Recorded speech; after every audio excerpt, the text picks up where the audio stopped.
Iniharap ng House Committee on Good Government and Public Accountability ang kumpletong natuklasan nito sa maling paggamit ng 612.5 milyon sa mga confidential na pondo sa ilalim ng pamumuno ni Vice President Sara Duterte ng Office of the Vice President OVP at ng Department of Education DepEd na nagbibigay diin na ang sukat at sistematikong katangian ng maling paggamit ay bumubuo ng pangdarambong, kasama ng iba pang mga paglabag tulad ng pagtataksil sa tiwala ng publiko at may kasalanang paglabag sa konstitusyon.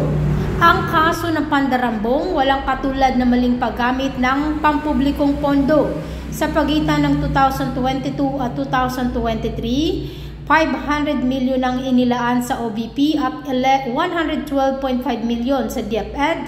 Nagmarka sa unang pagkakataon na nakatanggap ang DepEd ng mga confidential na pondo.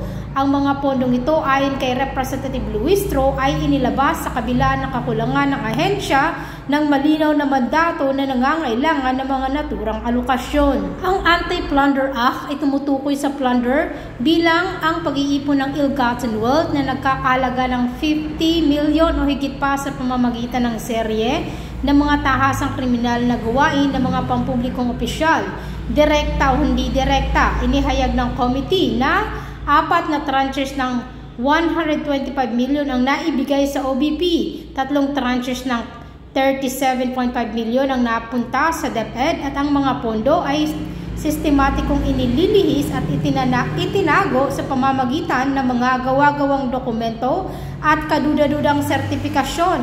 Narito panoorin natin ang kabuuang detalye.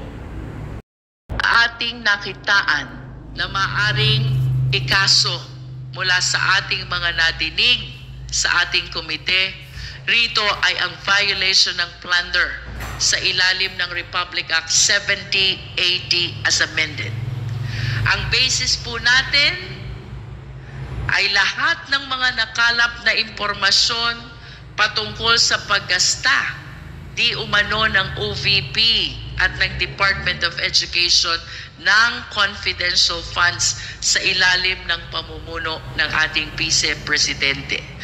Mapapansin po natin na wala pong naipakita na ebidensya kung saan totoong napunta talaga ito. Pinatutunayan lang ng mga opisinang ito sa pamamagitan ng acknowledgement receipts na atin namang napansin ng napakaraming anomalya. Pareho ang sulat, pareho ang pirma, pareho ang tinta ng ballpen. Ang impossibility na ito ay na-disburse ayon sa dami ng resibo sa iisang araw lamang. At isama na din po natin ang mga nadiskubre nating pangalang Mary Grace Piatos at Kokoy Villamin na napatunayan na wala sa database ng Philippine Statistics Authority. Ang isang konklusyon na aming nakikita sa mga ito ay hindi tunay, pineke lamang ang mga ito upang maipamukha lamang na ginasta ito para sa surveillance activities upang magamit ang pondong ito sa ibang kagamitan o pansariling interes. Ano nga ba ang plunder, Mr. Chair? Sa ilalim po ng Section 2 na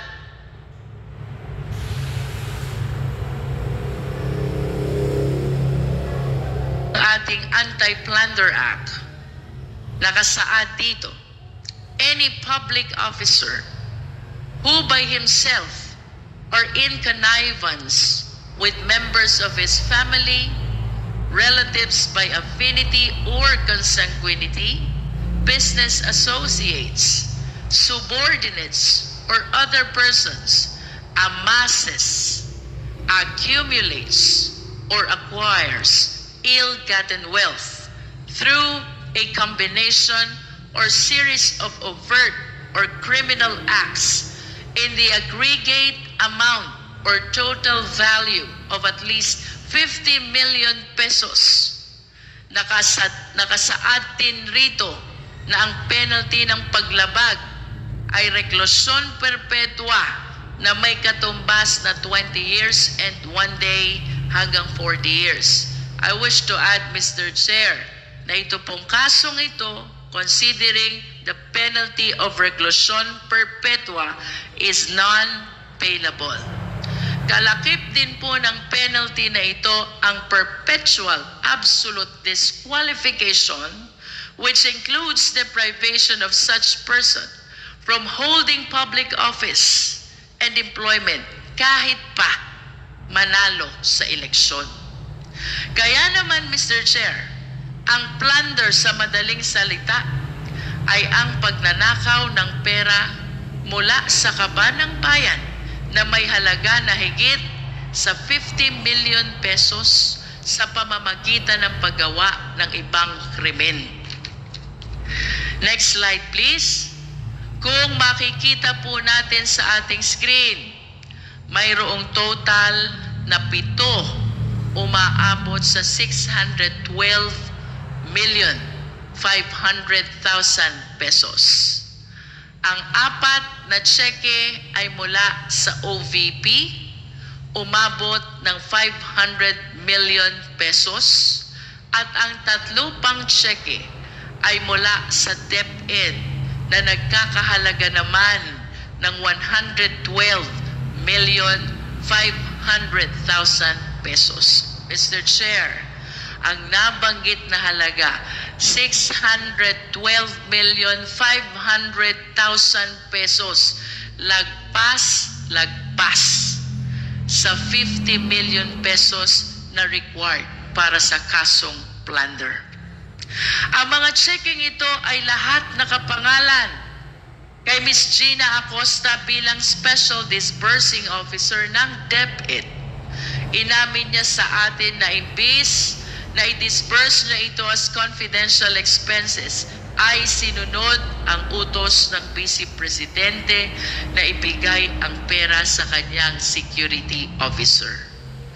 Dito naman po sa Department of Education, ang payee sa mga tseke ay ang Special Disbursing Officer Edward Fajarda, former Special Disbursing Officer of DepEd. Inamin rin niya na nung nakaraang hearing na ang perang kanyang natatanggap ay kanyang ibinibigay sa security officer sa utos din ng ating Vice Presidente.